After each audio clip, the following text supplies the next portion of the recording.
I am so excited to have you with us, Jenny. Thank you so much for being one of the very first guests on the podcast. In fact, you were the very first interview that I've done for the podcast. So that should feel pretty special. Well, thank you very much. I feel honored and even extra honored with that. Awesome. Well, Jenny's joining us from Kansas, and I am so excited for her to share a little bit about her journey. I followed Jenny for a while on Instagram. I don't actually remember how we got connected. Probably Somehow. honestly through a hashtag, probably through some sort of Yes. cancer thriver hashtag.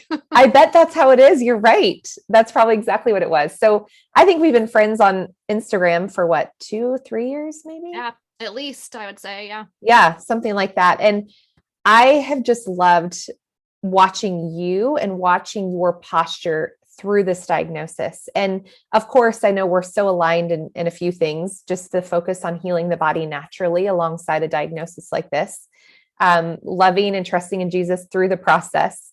But just, I've learned stuff from you. You've talked about non-toxic swaps. You've talked about how to eat. I had no idea that you went back to school to become a culinary nutritionist after your diagnosis. Like, so many cool things. So I've just been so inspired by you. And I wanted today for you to share your story, and I'll ask some questions, but to really offer people who are listening hope. I imagine that there's a handful of people right now listening who are in the midst of their diagnosis. Maybe people who are through their diagnosis and still just dealing with the effects, right? Maybe they're walking somebody through that. So I think your story is a powerful one, and I'm excited to share it today. So why don't we start by you just sharing a little bit about your story, and what happened in 2017, and take us through that process. Yeah. So in a lot of ways, my cancer story actually started before 2017. I just didn't know it was cancer, right? And what's interesting about mine is that really I was misdiagnosed for 2 years before that day in 2017. So I had a bump for 2 years that my gynecologist just kept saying, literally at one point she said, quote, "I'm not worried about this being cancer."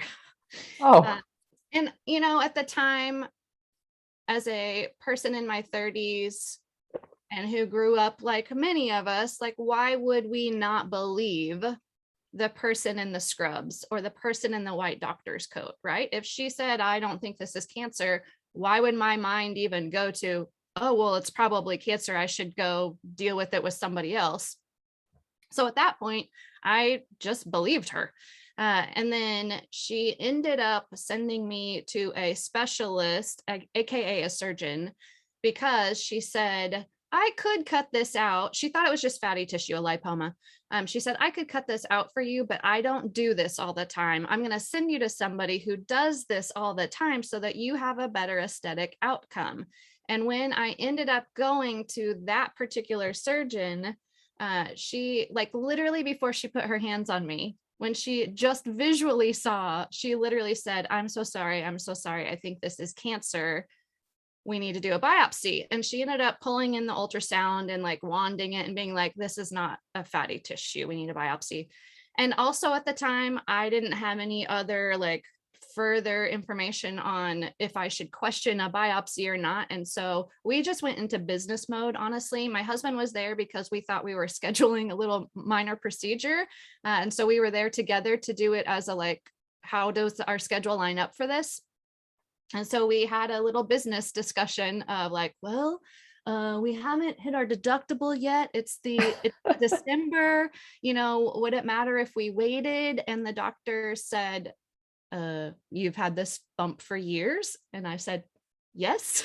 And she goes, "Well, in that respect, yeah, you could wait." And so, side note, that might be really telling to some people, right? That not all cancer needs to be fast tracked, and that you don't have to get on the conveyor belt and go at high speed rates. Every case is different, but that is my particular story. And one thing that I think is really helpful for people to know is that not every decision about cancer needs to be made today or in the moment of being at the doctor's office type of deal. I Okay, with love that that. said, we did literally walk across the hall from one room to the procedure room and had my little biopsy done. And my husband was in there with me. And we left that day with me going, oh my gosh, I like probably really have cancer. And it was, it was something that just was not on our radar at all in any capacity. And it wasn't a like slap in the face. It was really more of like, okay, we have business to take care of type of moment. And I also went into the mode immediately, like even literally sitting there on the exam table, I started like immediately going through like scripture memory in my mind of like, okay, if God is concerned and cares for the lilies of the field and the birds in the air, how much more does he care for me, someone that's made in his image and a child of God. And so through all that, we found out really a few days before Christmas that it officially, the pathology came back that it was cancer. They needed to send it out for further pathology to get all the nitty gritty details. And because it was holiday time, they basically warned us like, well, you're probably not going to find out as quickly as normal because everyone's going to be gone in all these different places, right? And so we didn't find out for over a week more about the pathology. And that gave me this on-ramp of like, okay, well, there's nothing else, like we're not going to start anything right now. So I might as well like go all in at my own research, right? So the night that we came home from the biopsy, that's when I started ordering books about cancer. So I started reading right away. I started looking into documentaries. And so before I even got that final pathology call, I already was trying to glean as much as I could about, really like how to navigate this world and how to do it to where I supported my body. I didn't just only follow one particular standard way of doing things, but what were these science-based, evidence-based ways of supporting my body through it. And so that's what the past 5.5 years for me have been, is really, I think language is so important. And so I say I'm a cancer thriver. I'm thriving through it, not just surviving it.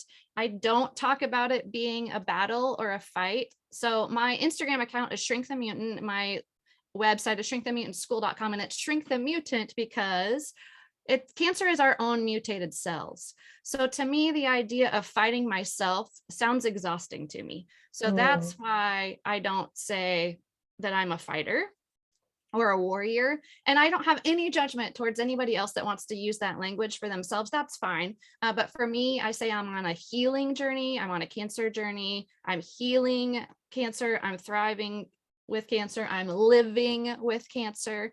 And all that is kind of how I wrap my narrative for myself around, the past 5.5 years. So wow, that is incredible. I love the idea too of why you say cancer thriver. I think that's really powerful. You're right. Words are really powerful. Can I ask you, what is your specific diagnosis? So when you got that pathology back, what was the official diagnosis? Yeah. So I have invasive ductal carcinoma, which is a type of breast cancer that it has moved from the ducts beyond the ducts type of thing. And in my particular case, my skin has always been involved, and that makes it a little bit of a different situation for how the doctors want to treat me, etc. And in my particular case, they do not recommend chemo, not because of my skin, but because of the different grading and pathology information. It just shows that my cancer cells are too close to my regular cells.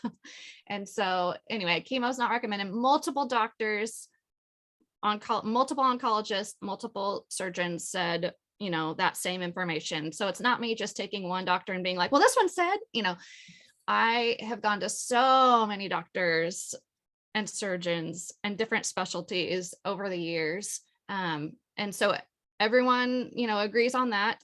And I say, praise the Lord. Yeah. That's not an energy battle that I have to mess with. And then also in my particular case, They don't recommend radiation. So when the specialist very first said that to me, I literally threw up my hands like a touchdown in the conference room when she was telling us that. And I said, hallelujah, because again, not an energy exchange that I had to mess with. It was just like, okay, that's the information. And I don't have to say no to this. And I don't have to figure out if I want to say no to this. It's a no, because it is what it is. And then surgery, they wanted to wait and work on shrinking the tumor, etc. So I had this really big time frame where I started doing integrative therapies led by an integrative practitioner. And one of the things that I found out, so with the IDC and with breast cancer, there is hormone receptor positive or negative, and there's HER2 positive or negative. So even within different breast cancer types, there's also different pathologies within that. So a person that has the same type of cancer as me, even if they have hormone receptor positive, their, let's say, estrogen and progesterone receptor positive falls under the HR, hormone receptor positive umbrella. They could have 10% and 80%. They could have 40% and 90%. It's a 100% scale on each thing. So estrogen to 100%, progesterone to 100%. Excuse me. So somebody that's sitting next to me that might have this similar or same breast cancer diagnosis might actually have different pathology because their hormone receptor numbers are different. So again, not all cancer cases are the same. And even within the same type of cancer, they're not the same. And I'm sure that you know this, but there's over 100 different types of cancer. And we talk about the bell curve in science and cancer land, that, the bell curve, it looks like the shape of a bell, and the middle of it is where most people fall. And we always say, you know what, somebody's got to be the edges. And so somebody's got to be those people that have the amazing outcome that don't fit in the middle of how this all goes, and whatnot. And so I always thought from the beginning of my diagnosis is there's no reason I can't be that happy healing side of that bell curve, Anywho, so yeah, my pathology is a type of breast cancer, basically. And I have been living with it and healing through it and done different procedures. One thing I did do is called cryoablation. And for anyone that's dealing with a breast cancer diagnosis, if you have not already looked into cryoablation, please look into it. So cryoablation is the freezing of the tumor, I like to say, from the inside out. So it goes through cycles of freezing and thawing, freezing and thawing, freezing and thawing. It's done in a clinical setting. It's done by a licensed, MD essentially. And there are doctors all over the United States, but not necessarily in every state yet, that do it. So in my case, I flew to California and did it with the surgeon out there. Anywho, so the trauma that the freezing and thawing cycles produce to your cancer cells is what ends up essentially killing parts of the cancer. So some people have really, really great, 100% receptivity to that procedure. It seems to work really, really well. There's really, really, really good evidence that it works really well on tumors that are 2 centimeters or smaller. And in larger tumors, it can have effects, but it may not have as strong of an effect. Anywho, but cryoablation is something that I'm always like, if you have breast cancer, please look into cryoablation. So, you know what we'll do? We'll drop the link. If after this, you can share with me the link to the doctor you saw in California. We can drop that in there in the show notes.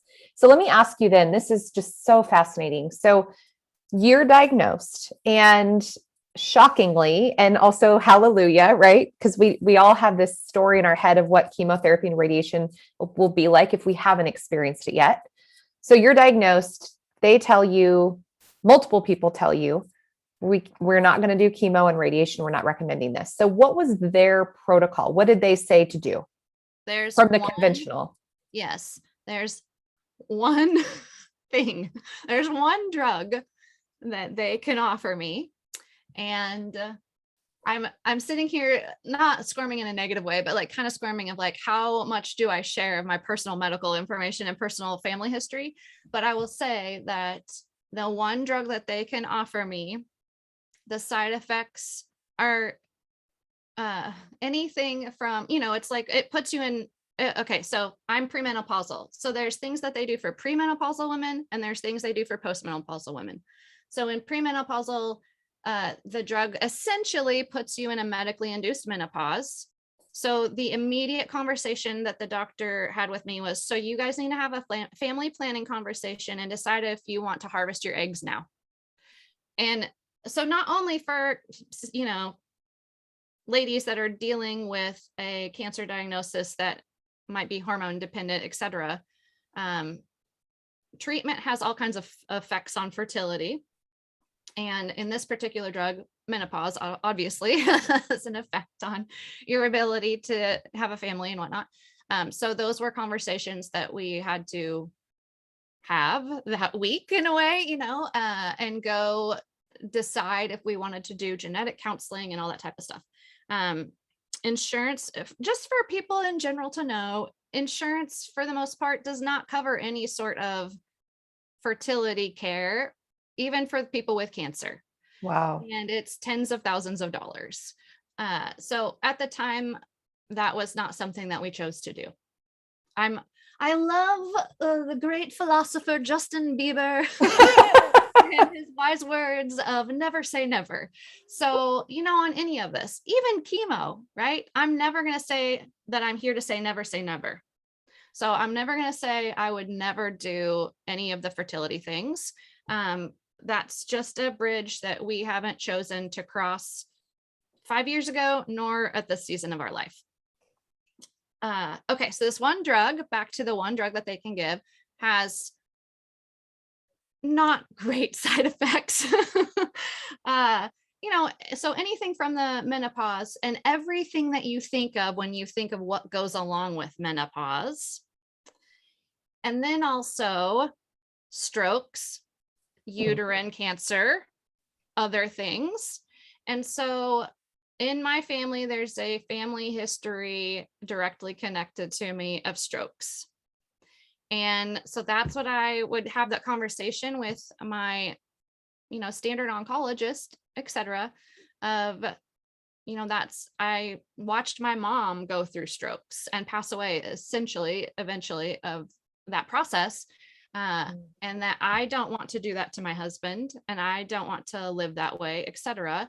And I asked this question to the oncologist: is it a side effect because it builds up, so to speak? And like, it's okay, well, like more like days, in the 6th month, you might have that side effect. Or is it like on day 1, you could have that side effect? And he looked at me and he said, it could be day 1. And I said, well, you can write it in my chart that you can prescribe it for me so that if I want to call it in, I can. But that's where I would like to leave it right now. Is, it's not a no forever, but it's not a yes today. And that is something that, to be totally honest with you, I hold my hands open and with my palms up, and I do that gesture as a like, and unto the Lord. And every year, at least once a year, I go back through the literature on that particular drug and I pray over, God, is this something that would be best for my particular case and my particular body in this season? And, it's just an ongoing conversation, I would say. So I love the fact, this is what's so important, Jenny, is that you're helping people realize that they have the power. You opened this up talking about, why wouldn't I listen to somebody wearing a white coat when I have a scary diagnosis, or before you even got one, right? But your decision was you decided to question, you decided to look into it yourself. You decided to not just take that first word of, this is what we suggest, here's the one drug you should take. When I would imagine most people would probably just eagerly accept that because it's terrifying to get a diagnosis. So with that said, you're helping people realize they can be their own best advocate and they can ask questions. But what made you, was there something that maybe you read in that short period of time while you were waiting those 5 days for that detailed diagnosis? It was more than 5 days, but yes. Oh, from that long period of time.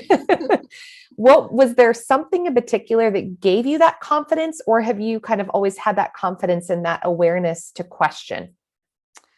I have always been tended to be a little bit individualistic, I would say, and confident enough to stand up for myself to a point. I've gone through counseling for years before cancer, continue to do counseling now, all the more because of cancer land. Right.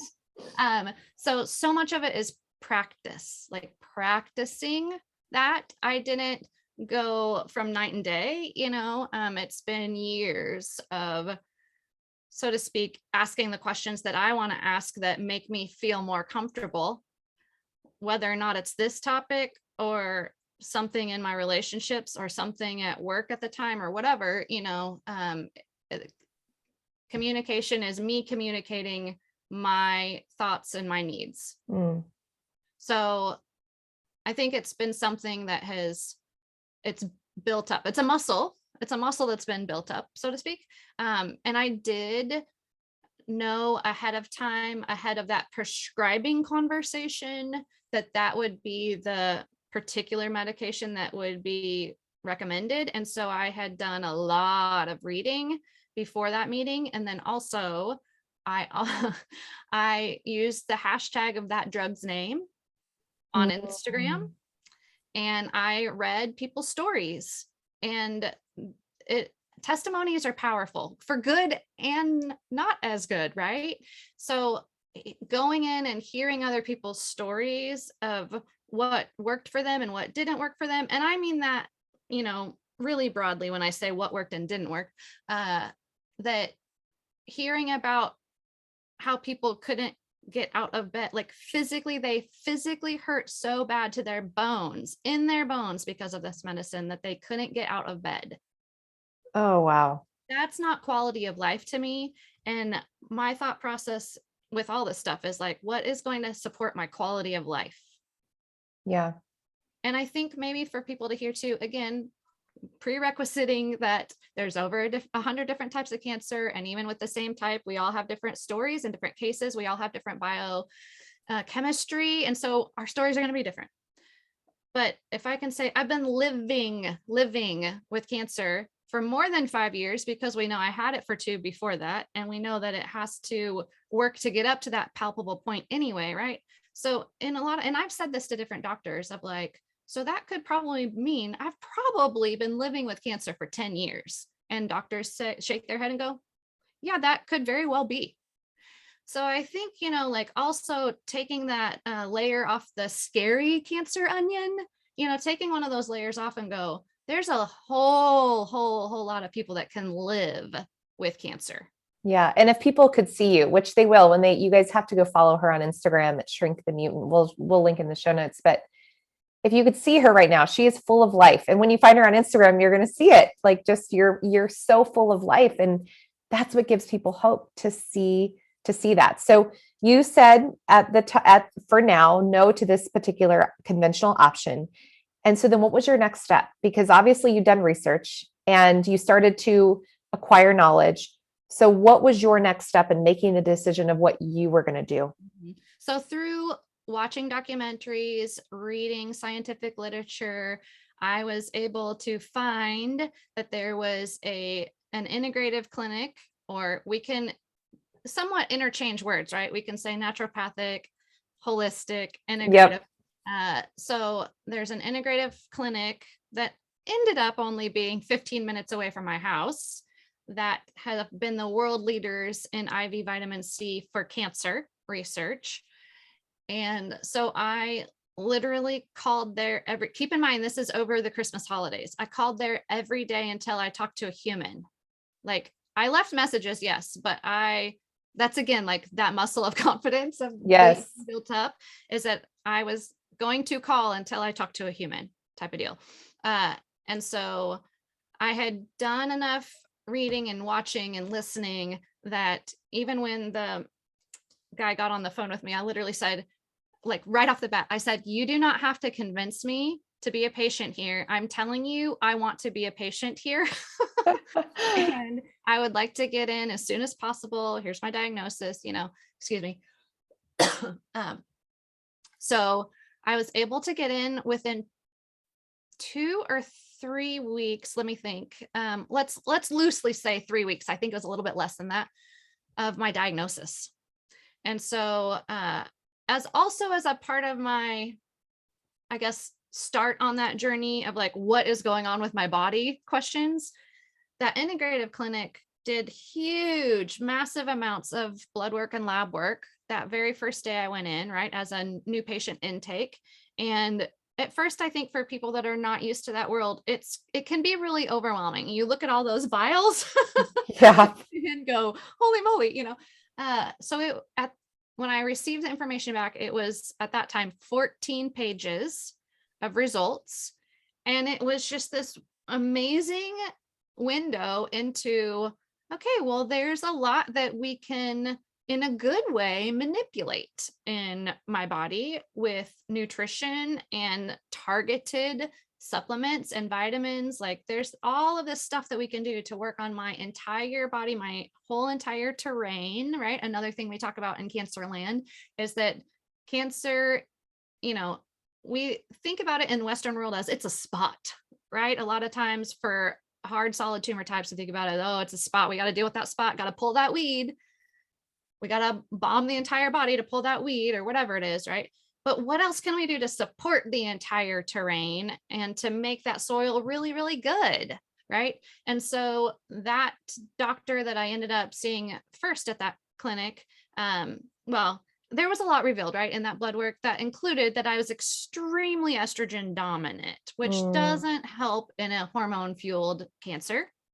And so immediately she went through with me ways that I could, without pharmaceuticals, bring my hormones back into balance. And I was able to do that within 2 months of that, lab work information, and follow that type of lab work every quarter throughout the past 5.5 years, and these things are real and they really help, Yeah. So eating things like eating cruciferous vegetables. So the broccoli, the cauliflower, the bok choy, the cabbage, that type of stuff helps your body metabolize estrogen and support your overall hormones, right? So those things, having targeted supplements around that, supporting my liver was huge. And we know for cancer thrivers in general, supporting your liver is huge, huge.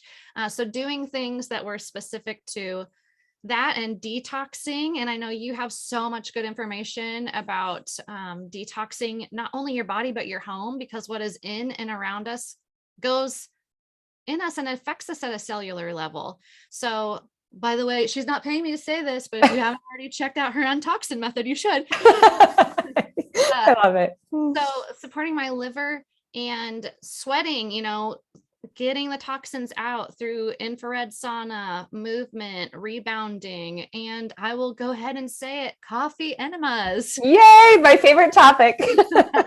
Well, I will say this. At the time, the first time I did a coffee enema, within, I'm just loosely saying, like a few months of my diagnosis, I cried before I did it, because I was so frustrated that I was at this point in my life that I needed to do something like this. And I think as a Christian, that grew up in True Love Waits, Purity Society, of the Christian culture of that, both where my cancer is an off limits body part. It's even hard to talk about because of that. And then the idea of doing a coffee enema, and where does that go? Where do I have to stick that tube? That was a really like psychological, overwhelming thing that really frustrated me and felt really stressful to me at the time. Now it's like no big deal. And it is, and because I understand how helpful it is, and because I've watched my body literally shift, in a matter of months, because of those, as Chris Work would say, that massive action. It's not just one thing. It's not just one tool. It's all of these things that we do combined to support our bodies. I love that you brought that up too. It's important to just recognize the sensitivity around not just coffee enemas, cancer, all these different therapies and what it can trigger. And and just being aware of that, open to it. And like you said, just letting you feel it, right? Okay, I'm feeling this, but I know this is going to help. And when you see results, it's better. And I mean, with coffee enemas specifically, and what you talked about with liver, excess estrogen is stored in your liver. And so that's obviously why the integrative oncologist or integrative doctor was like, hey, we've got to work on your liver to dump that. So for those of you listening, just knowing that some of these tips she's sharing, if you are estrogen dominant, maybe you don't have cancer, but if you're estrogen dominant, to make sure you are actively supporting your liver and detoxing. But I think that is so important for people to hear the fact that it only took for you. Now, I'm not saying this is everybody's story. You and I both know, but it only took 2 months to shift your hormones. Mhm. Didn't take 2 months to cure you. That's very clear, right? But 2 months of doing the work and being diligent, and you saw a huge shift in 60 days. That's really powerful. I physically felt the difference because we're talking about all this body stuff too. I physically felt the difference I wasn't having PMS and I wasn't having cramps around my period, and my period, like everything around my period shifted in a much lighter, healthier, happier way. Yeah. And that's, one massive indicator to me. My skin, my body overall was dumping the toxins. And I wasn't ever obese, but I would say within 5 months, and really it was less than that too, but I just want to give a broader time a little bit. I lost 30 pounds. And again, I wasn't you wouldn't have looked at me and been like, that's a big girl. But I was storing fat. Estrogen is also stored in fat. And so I went essentially wholly plant-based, all plant-based for that first really almost 2 years. I was solely plant-based. I immediately took out any and all added sugar. And I know this is something you share about too. No, but I love hearing your story of it. This is important. Well, it was brought to my attention early on in that we've got to read our ingredient labels. It doesn't matter what the front of a food label says. You've got to turn it around and look at the actual ingredients, and also be aware of what the other names of sugar are. And so anyway, so that was really important to me, of if I'm looking at, I'm just going to randomly name a product, right? If I'm looking at spaghetti sauce, I'm going to turn around the jar and read the ingredients, and you would be surprised. Well, you would, but the amount of processed food that has added sugar in it, where you go, why would spaghetti sauce have sugar added to it? But that is the American palate and the American food system. So knowing that was another big shift. I remember the first time I walked into the grocery store after being diagnosed, and literally not being overwhelmed about the food stuff, but the emotions in my head were, all these people are walking around like everything is normal.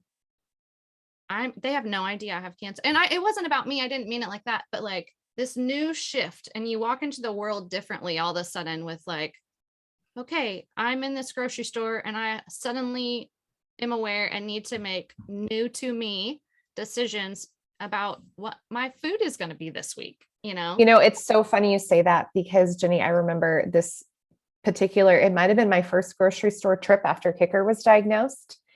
And I will never forget that exact feeling of looking around and going, these people have no idea how good they have it, or they have no idea how powerful the food in this place could be. And I sat behind a woman in the checkout line, and I was angry. I was so angry because I'm looking at her cart. She has 3 little kids next to her, and her cart is full of sugar and processed foods and sodas and Doritos. And I am with my cart full of vegetables and organic food, taking it home to cook for my sick child, and just devastated, angry. And how could she do this?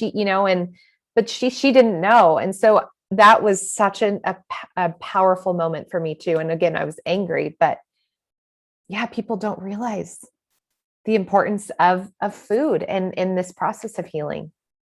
And I think, it's really important, if we need to pause and hone in on this too, it's okay to feel the emotions. Mm-hmm. And I talk about being a cancer thriver, and I do have a vibrancy that I truly live, but I think it's so important also I am not trying to be about toxic positivity, and I've never felt that from you either. But there are very real highs and lows with the cancer journey, and it's okay to experience those. And when I get into a low spot, a couple of things that I do for myself is, first of all, I know this is just today. I know from looking back at the past 5.5 years that I have plenty of highs, plenty of fun, plenty of good life, that I've enjoyed. And so I just go, okay, these downer moments are just a moment. And I can, so to speak, pout. I can pout and feel this way for this moment or this night, type of deal. And tomorrow is a new day.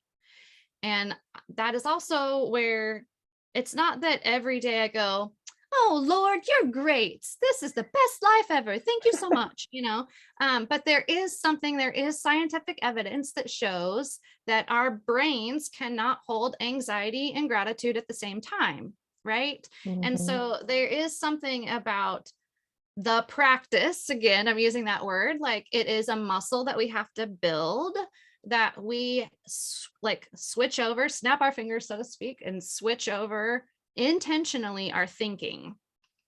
And so in those moments of having those lower times, me noticing that, me recognizing that it's just a moment and I can feel it and live in it in that moment, and then have the tools that I use and have to support my nervous system and support my mind and brain and really spirit and soul in a different way that's not just getting stuck there in the muck.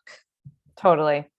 You're so right. That is so important. And let me ask you this question, and then I want to finish it up with you just kind of sharing your protocol today. Not, you don't need to give us specific details, but just the overarching, like what you're doing now, 5.5 years into this, to thrive. But let me ask you, did you experience, being a Christian, did you experience anger and frustration and doubt and disbelief of God when you received this diagnosis? What was, in brief, kind of that emotional experience that you had? I have run some of the gamut of emotions, and here's how I would put the umbrella around it, is that it wasn't all at once. It wasn't right when I got diagnosed. I think for me, and how my mind has always worked my whole life, is that I go through the business part first, like get done what I have to get done, and then Totally. And so anything that was the harder emotions, is how I will say that, is not something that I fully experienced until much later on. And I think some of that is having the space to be okay with doubting, or the space to be okay with not being okay, however you want to say that, right?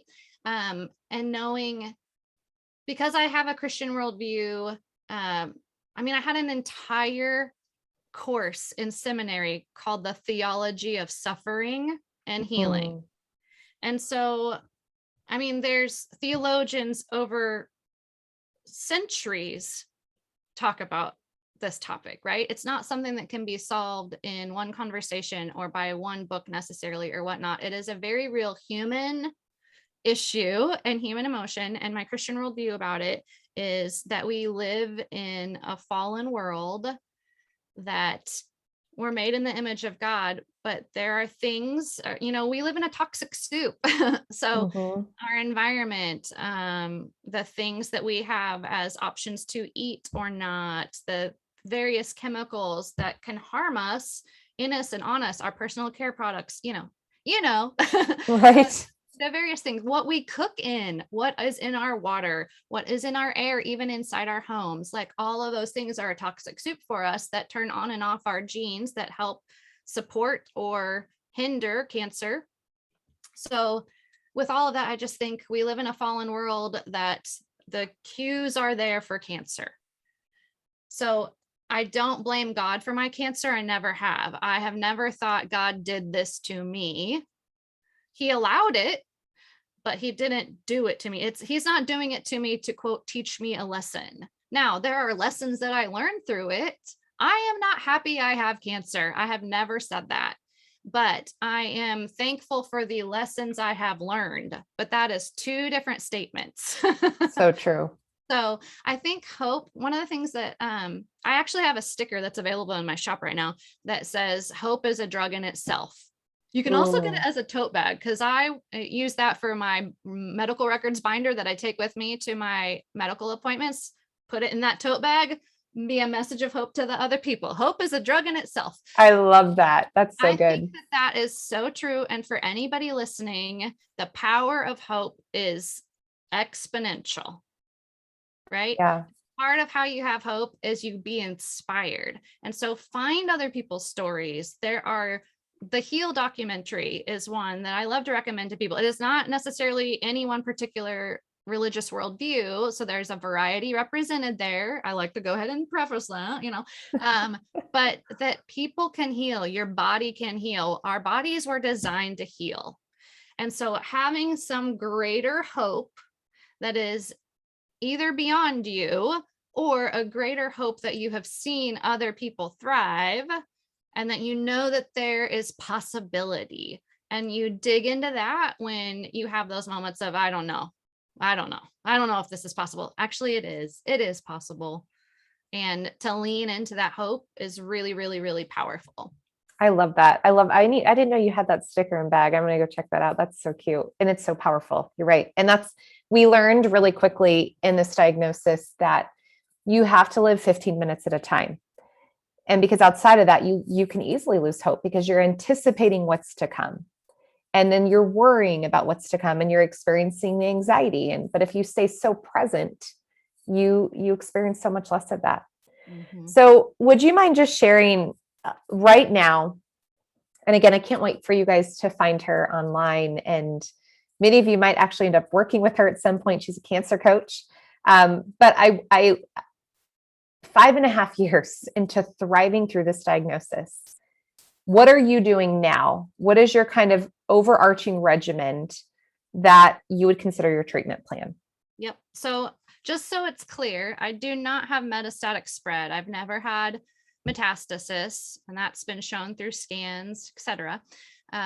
So I've been living with a tumor that has shrunk and had different, like the cryoablation and other IV therapies for years done.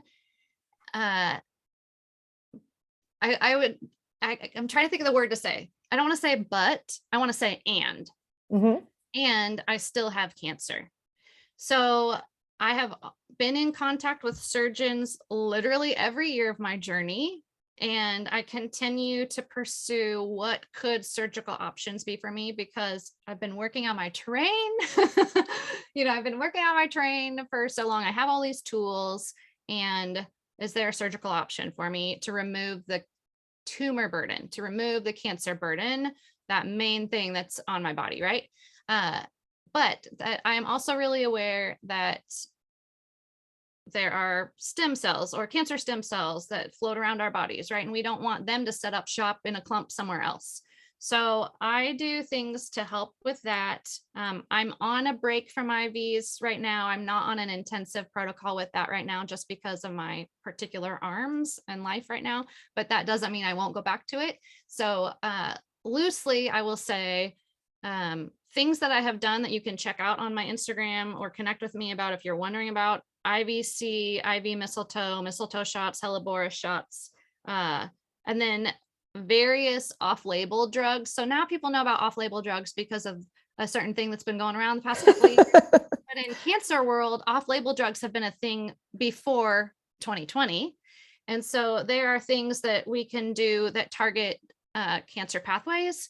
And then there are, I'm not going to name those because I think those are so personalized, right, to people's Totally. lives and whatnot. And same thing with supplements. But in general, I think I'm really particular about supporting my hormones, like supporting my overall hormone health. So I take specific supplements for that and do specific nutrition for that. And I eat very specifically. I do not eat gluten because it's inflammatory, and inflammation and cancer go hand in hand. So I don't eat gluten. I don't eat dairy. And that's also particular because of breast cancer, hormone driven breast cancer. And I don't think all of this is bad for all humans. This is me. Anywho, so no gluten, no dairy, no soy for me because of my thyroid. So I have to support my thyroid too. So I don't do soy because of that, but soy can also be really good for breast cancer people. And then no added sugar. So I don't do any sort of white sugar type stuff. And I just try to eat whole food that comes from the earth as much as possible and have plants, as I like to say, at every meal, right? And nutrition is my biggest thing that I do to support my body. And then those targeted things that I mentioned, and then detoxing and being aware of not adding a toxic load to my body. So I don't use anything that has fragrance. I don't have soaps that have fragrance in them. I don't use laundry detergent that has fragrance, dish soap. None of that has fragrance in it. Anything that's labeled fragrance, parfum or perfume, it does not come into our house, basically. Same thing with deodorant, I mean, even trash bags these days, you have to be aware in America to choose a box that says unscented. So fragrance is a hormone disruptor, and that can also be a carcinogenic. So we do that. It's really, movement is really important. Moving my body every day, sweating regularly. Those are the main things. So I would wrap that up in a bottle by saying, or in a box with a bow by saying, I work to support my body, I work to detox my body, and I work to avoid toxing my body. I think what is so incredible about what you just shared is that's actually how all of us should be living every single day, with or without cancer, what you're doing. And Jenny's mentioned it multiple times, but it's the idea of the terrain. The terrain is what causes the cancer. The cancer isn't the problem. The cancer is just the symptom of a really unhealthy terrain. And so everything you just said, from nutrition to your environment, even your emotions, right? And holding gratitude over anxiety, all of that is contributing to a really healthy terrain. And then the targeted therapies, that is also incredibly effective with or without cancer, but of course, more specific, like you said. So I love that. I love what you shared. And I think you would probably agree that many people, and you said this in the very beginning, especially when you're new to an integrative clinic and you walk in and it can be so overwhelming. But if we actually just take a step back and we go, what is the most natural way for me to live in how I eat, my home, what I surround myself with, and the products that I use? What's the most natural option? It can be really that simple. And it's actually less expensive, really, because you don't have a million different things that you're buying all the time that are toxic, right? So thank you for sharing that. I think that's really powerful. Before we wrap up, I always ask this question. And so I want to ask from you, what is currently inspiring you right now? Is it maybe if you have a podcast or a book or something that's inspiring you right now? Well, it has nothing to do with cancer and also maybe everything to do with cancer in the long run, right? So normally it is something specific to the health world. But right now I am in a massive decluttering project. And so there is a woman named Dawn at the Minimal Mom. She has a YouTube channel that I have been really inspired by because she shows how to live simply with less stuff. And that's been really helping me. And I think it's actually, I keep thinking of it as like, this is actually really healing. To get rid of the stuff and to get rid of these types of memories that are decades old. The memories live in me, not in this stuff or whatever.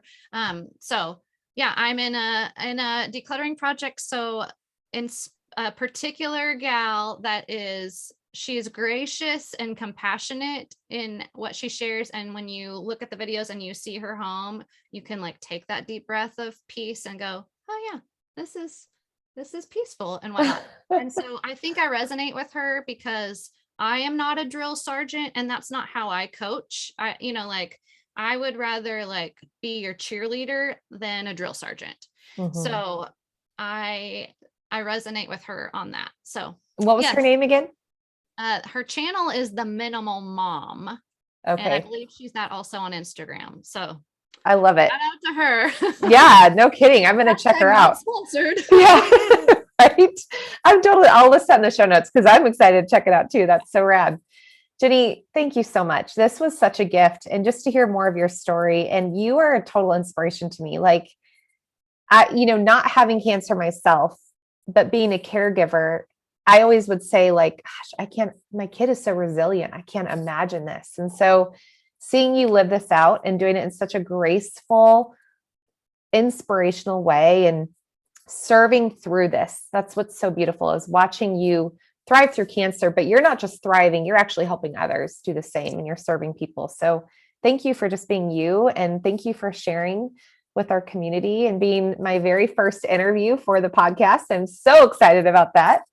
So I hope you guys follow her. She's going to share just briefly as we close how you can find her. And we will, of course, link all of this in the show notes as well.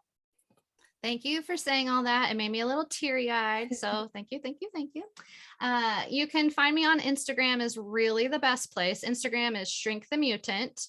And then my website is shrinkthemutantschool.com. And I always say, just go to shrinkthemutantschool.com/links, because there's buttons there that can help you find specific resources.